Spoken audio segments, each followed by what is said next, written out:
Le milliardaire pensait qu'elle était juste une serveuse, une femme tranquille portant des assiettes à travers un restaurant de Boston invisible aux hommes qui croyaient que le monde se pliait pour eux. Mais au moment où il s'est moqué d'elle et a demandé son opinion sur un accord de 40 milliards de dollars, elle a dit 5 mots qui ont gelé toute la pièce, 5 mots qui exposeraient une conspiration silencieuse, démêleraient un empire corrompu et la forcerait face à face avec l'homme qui a détruit sa vie. Elle avait passé 3 ans à se cacher dans l'ombre. Ce soir, l'ombre s'est écartée et la vraie Tessa Monroe est finalement revenue. Par les froides nuits de Boston, la salle Sutton brillait comme une cathédrale d'argent. Des lumières ambrées polissaient des verres en cristal d'acajou qui coûtaient plus cher que le loyer de la plupart des gens. Et quelque part, au milieu de cette tempête luxueuse, se déplaçait une femme que personne n'a jamais vraiment vue. Tessa Monroe, 30 ans, blanche calme et invisible par conception. Elle équilibrait 4 assiettes lourdes sur son bras gauche avec l'aisance de quelqu'un qui avait appris à faire disparaître son corps. Dans cet endroit, les hommes riches ne regardaient pas les serveuses, ils regardaient à travers elles. Cela lui convenait jusqu'à la nuit où un accord de 40 milliards de dollars, un neveu ivre et un nom de son passé ont arraché le masque de la vie qu'elle avait passé 3 ans à construire. En la table 12 était assis Graham Caldwell, le milliardaire, dont les décisions pouvaient faire bouger les marchés mondiaux avant le petit déjeuner. Ce soir, il célébrait une acquisition massive avec son neveu Evan Caldwell et 2 dirigeants qui riaient trop fort à chaque blague. La salle à manger s'étillait autour d'eux comme une scène. Ils jouaient les rôles d'hommes puissants et ils croyaient que le monde leur appartenait. Tessa s'approcha avec les assiettes, ses pas silencieux, sa tête légèrement baissée. Elle gardait sa respiration régulière. Ne pas être remarqué, ne pas être mémorisé. Evan, déjà ivre et ennuyé, leva les yeux avec un sourire moqueur. « Hey, oncle Graham, dit-il trop fort, tu parles toujours d'obtenir des opinions des gens ordinaires. Pourquoi ne lui demandes-tu pas? » Il pointa Tessa comme si elle faisait partie du décor. La table rit. Graham se pencha en arrière. Amusé prédateur comme un homme qui aimait chasser, même quand il n'avait pas besoin de la viande. « Quel est ton nom? » demanda-t-il, les yeux passant sur son badge. « Tessa, tu apportes le café nettoie les tables. Quelle est ton opinion sur un accord de 40 milliards de dollars? » Elle sentit le poids des assiettes s'enfoncer dans son bras. Son cœur battait douloureusement. C'était censé être une autre nuit à garder la tête baissée, une autre nuit de survie. Elle ouvrit la bouche pour donner la réponse sûre. « Je suis désolé, monsieur. Je ne sais rien à ce sujet. » Mais ensuite, l'un des dirigeants a dit un nom qu'elle n'avait pas entendu à voix haute depuis 3 ans. Nathan Kincaid. La pièce a rétréci. La température a chuté. Sa vision s'est rétrécie. Nathan Kincaid, l'homme qui avait une fois été son mentor, l'homme qui avait volé sa création, un algorithme financier révolutionnaire, et l'avait utilisé pour commettre une fraude d'une ampleur que peu pouvaient comprendre. L'homme qui l'avait piégé avec une précision chirurgicale et avait regardé des agents fédéraux déchirer sa vie. Tessa Monroe, une analyste brillante autrefois, courtisée par toutes les grandes entreprises de la côte Est, a disparu du jour au lendemain. Elle a changé son nom pour Tessa Miller, a pris le seul emploi qu'elle ait pu trouver et s'est cachée dans l'ombre de Boston. Mais maintenant, le nom de Kincaid avait fait surface à cette table connectée à cet accord. Quelque chose en elle a craqué, pas de colère, mais d'éveil. Pendant 3 ans, elle avait été petite. Ce soir, elle s'est souvenue qu'elle ne l'était pas. Elle s'est tournée, lentement, prudemment, et le rire autour de la table est mort. « Vous êtes piégés », dit-elle. Ces 5 mots de calme ont atterri comme une grenade. Le sourire de Graham a disparu. Des fourchettes se sont figées en l'air. Un verre s'est arrêté à mi-chemin des lèvres de quelqu'un. « Qu'as-tu juste dit? » demanda-t-il, la voix devenant tranchante. Tessa posa les assiettes avec un calme délibéré. « Vous pensez acheter les systèmes Nexora pour sa technologie, dit-elle. Mais ce que vous achetez en réalité est leur dette. Le silence s'épaissit, vibrant de tension. Nexora ressemble à une mine d'or, continua-t-elle. Mais la vraie valeur a été drainée vers une société écran appelée Horizon Apex Holdings. Nathan Kincaid travaille avec le directeur financier de Nexora depuis des mois. La mâchoire de Graham se contracta. Comment connais-tu ce nom parce que j'ai construit le système qu'il utilise pour le faire, dit-elle. La bouche d'Evan s'ouvrit. L'un des dirigeants fit un bruit étranglé. Tessa s'approcha. Sa voix était stable forte d'une manière qui la surprit elle-même. Le plan de Kincaid est simple. Vous complétez l'achat. 6 semaines plus tard, Horizon Apex déclare faillite. Les dettes vous incombent. Nexora devient sans valeur. Caldwell Capital s'effondre sous la perte. Et pendant que vous êtes à genoux en essayant de survivre, Kincaid lance une offre de rachat. Graham Caldwell, l'un des prédateurs financiers les plus aiguisés d'Amérique, est resté immobile. Comment sais-tu cela? Demanda-t-il. Tessa a soutenu son regard. Pendant 3 ans, je l'ai regardé ruiner des vies, y compris la mienne. Ce soir, j'ai vu les documents dans votre porte-documents et j'ai reconnu ses empreintes digitales. Un moment de pur silence électrique. Puis Graham a jeté une carte de crédit noire sur la table. Evan paye l'addition. Il a pointé les 2 dirigeants. Vous êtes virés. Partez, maintenant. Ils se sont précipités dehors comme des animaux effrayés. Graham se retourna vers Tessa. Vous avez 10 secondes, dit-il doucement. Ma voiture est dehors. Si vous ne venez pas avec moi, je découvrirai qui vous êtes de toute façon, et ce restaurant sera fermé d'ici demain matin. Elle ne broncha pas. Elle dénoua simplement son tablier et le posa sur la table. Mon nom est Tessa Monroe, dit-elle, et Nathan Kincaid n'a pas seulement rivalisé avec moi, il a détruit ma vie. Graham ne cligna pas des yeux. Alors allons arranger ça. Dehors, le vent de Boston coupait comme des lames. Le SUV noir de Graham attendait au trottoir moteur tournant. Tessa grimpa à l'intérieur. Les portes se verrouillèrent avec un doux clic mécanique, un son qui lui dit qu'elle entrait dans un monde qu'elle pensait avoir laissé derrière elle pour toujours. Le trajet fut silencieux. Tessa regarda la ville s'estomper à travers les fenêtres striées de pluie.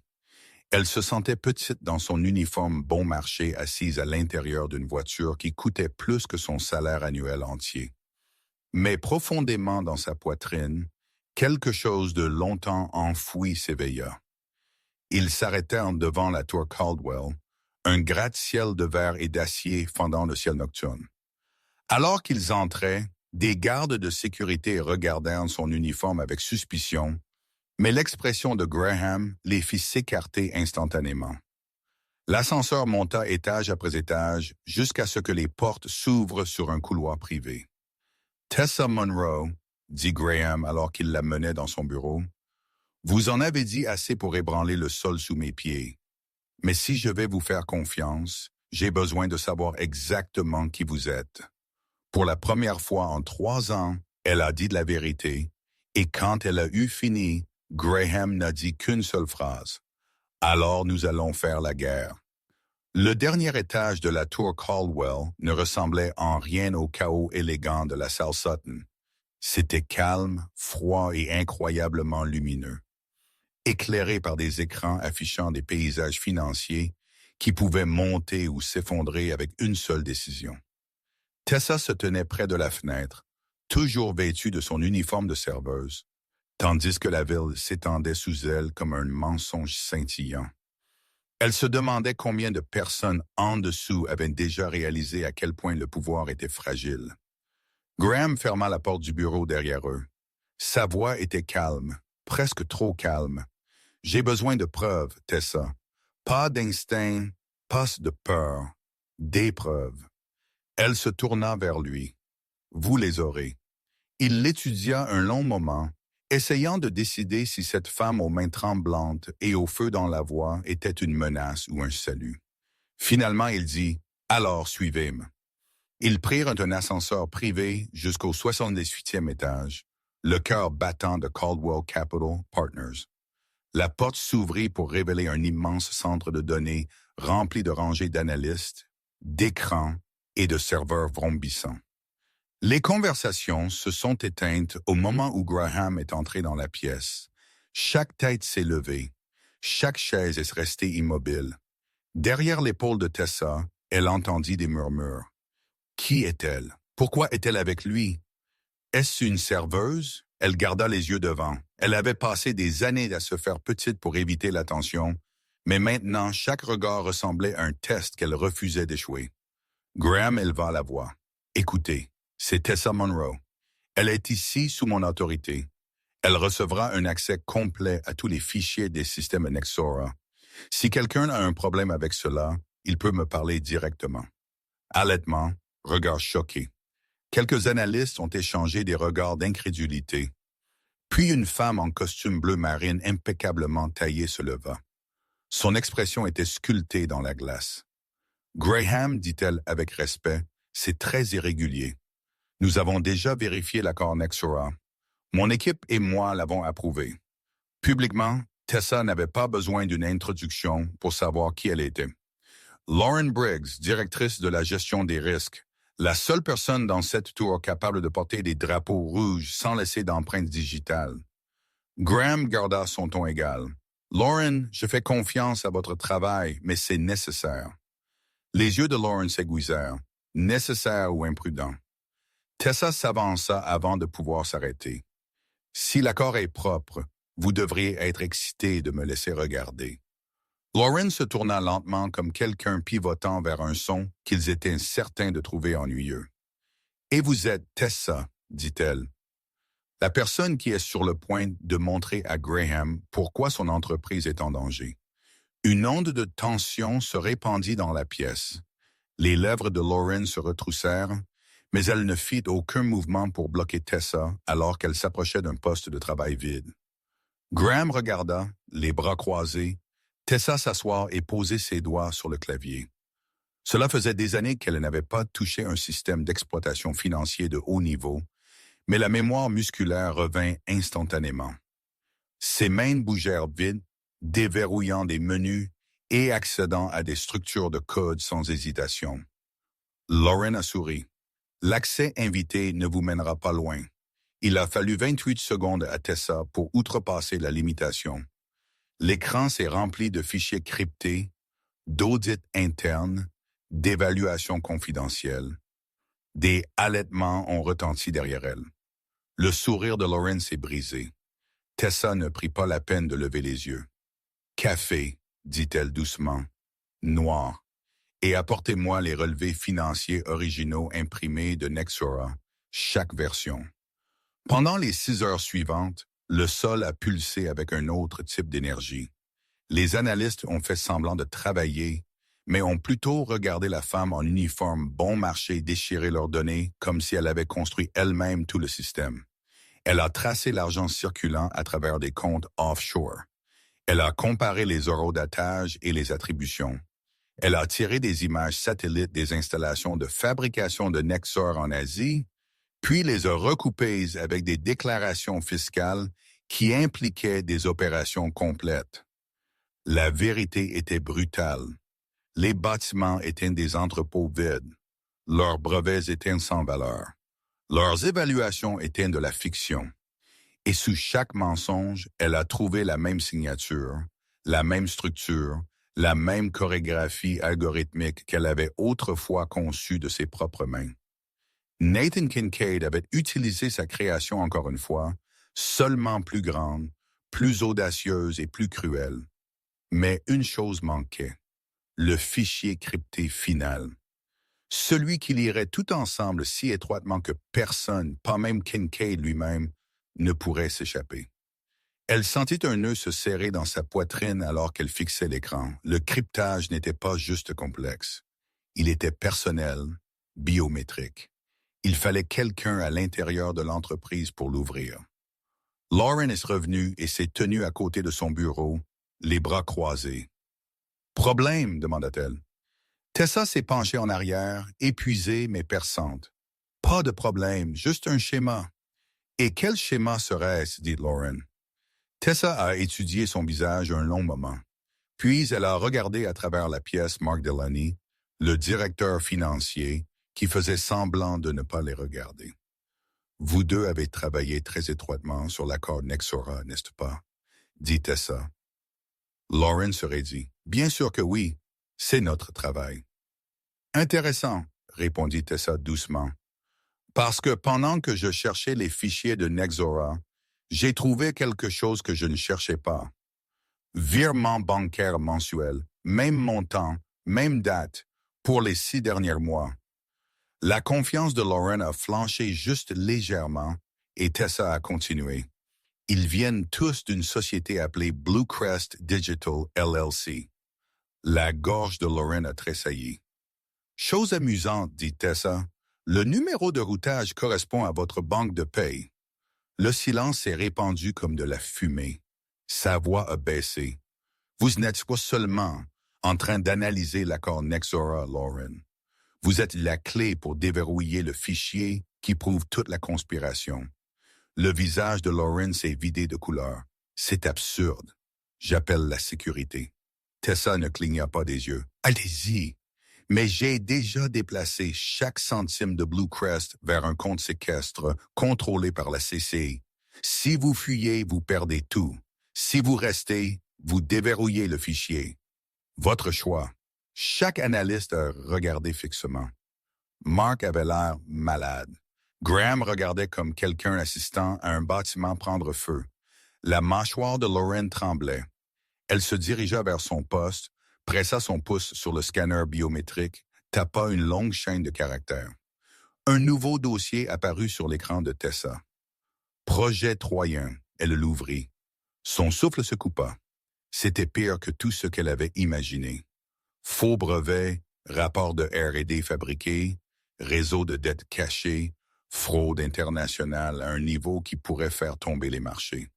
Ce n'était pas simplement un piège pour Graham Caldwell. C'était une arme économique conçue par Nathan Kincaid. Tessa faisait défiler les fichiers quand l'ascenseur a sonné. Les portes se sont ouvertes. Chaque goutte de chaleur a drainé de son corps. Nathan Kincaid est sorti portant un costume à $1000 et un sourire assez tranchant pour couper du verre. « Eh bien, dit-il doucement, si ce n'est pas mon prodige. » Son estomac s'est tordu. 3 ans de cauchemar. 3 ans de regrets. 3 ans de silence. « Bonjour, Tessa, dit-il. Tu m'as manqué. » Tout le 78e étage sembla exhaler de peur, et Tessa Monroe réalisa quelque chose qu'elle n'avait pas compris jusqu'à ce moment. Ce n'était pas juste des preuves. Ce n'était pas juste de la vengeance. C'était la guerre. Et Nathan Kincaid venait d'entrer sur son champ de bataille. Alors que Tessa soutenait son regard, le cœur battant mais ininterrompu, je veux vous demander quelque chose qui se rattache à sa prochaine étape. Après tout ce qu'elle a déjà découvert, pensez-vous que Tessa devrait confronter Nathan directement, oui ou non? Ou pendant un moment, personne au 68e étage n'a respiré. Nathan Kincaid se tenait dans l'embrasure comme une ombre qui avait appris à parler et son sourire poli, confiant pratiqué. Mais sous ce charme soigné, Tessa voyait la même impitoyabilité qui avait détruit sa vie. La pièce semblait plus petite, plus étroite, comme si les murs eux-mêmes se reculaient pour regarder la confrontation se dérouler. Nathan s'avança avec l'arrogance calme d'un homme qui croyait que le monde lui appartenait encore. « Je suis venu pour notre examen final avant la signature, dit-il en jetant un coup d'œil léger à Graham, comme si les avertissements précédents n'étaient rien de plus que des rumeurs. Puis il se tourna vers Tessa. « Mais imaginez ma surprise quand j'ai appris que vous étiez ici. Je supposais que vous vous cachiez encore derrière un tablier, versant du café et disparaissant dans le papier peint. » Sa colonne vertébrale se redressa. Pour la première fois depuis qu'il était arrivé, elle sentit quelque chose proche de la clarté. « Vous auriez dû me laisser disparaître, » dit-elle doucement. Nathan rit. « Tessa, nous savons tous les deux que vous n'avez jamais été faite pour cela. Vous avez été faite pour la brillance, et la brillance veut toujours un public.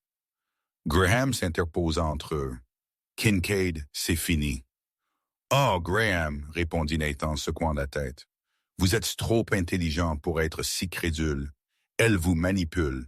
Sa parole contre 2 dirigeants seniors, une douzaine d'auditeurs et la plus grande société de conseil de New York. Il lança un regard vers Lauren et Mark. N'est-ce pas Mark désespéré de se sauver? Il hocha rapidement la tête. Elle ment, Graham. Elle a un agenda. Lauren déglutit difficilement, incapable de parler ses yeux, faisant des allers-retours entre le sol et le dossier verrouillé sur l'écran de Tessa. Nathan leva le menton. Voyez, vous avez perdu assez de temps. Virez-la, verrouillez cet étage et finissons notre accord. Tessa pouvait sentir le changement. Nathan pensait qu'il avait repris le contrôle. Il croyait qu'elle était acculée comme elle l'avait été il y a 3 ans. Il croyait qu'elle était la même jeune analyste terrifiée qu'il avait piégée. Il ne réalisait pas qu'elle était venue préparée pour une guerre qu'il ne comprenait plus. Elle tendit la main dans son sac en cuir usé, le même sac qu'elle portait chaque nuit à la salle Sutton, et en sortit un petit disque dur externe noir. Sa voix était stable. « Vous avez raison sur une chose, Nathan. Ma parole ne vaut rien pour vous. » « Mais ce n'est pas ma parole. » Le sourire de Nathan se figea. « C'est ma sauvegarde, dit-elle, de 2019. » Graham s'approcha pour voir l'écran. Nathan resta immobile, mais une onde de panique trembla à travers son expression. Tessa a branché le disque et a divisé son moniteur. Sur le côté gauche est apparu le code original de son ancien travail chez Glenrock Financial Group. Le code que Nathan avait manipulé.